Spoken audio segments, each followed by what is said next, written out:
बिस्मिल्लाहिर्रहमानिर्रहीम। अपना अपना नाम लीजिए।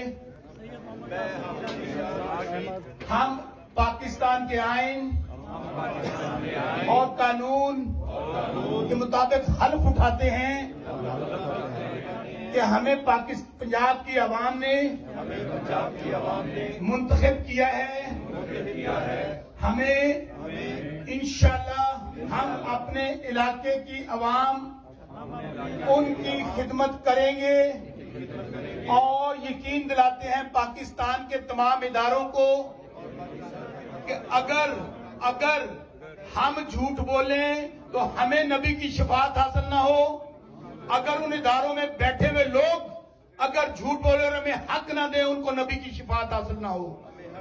और हम ये अहद करते हैं तमाम एमपीएस कि हम इमरान खान जिन्होंने हमें टिकट दिया, हम उनके साथ थे, हैं और रहेंगे। अल्लाह ताला हम सब का हामी और नासिर हो। और ये इजलास बाकायदा होगा। अभी 106 मेंबरान हमारे जो वहां बैठे हैं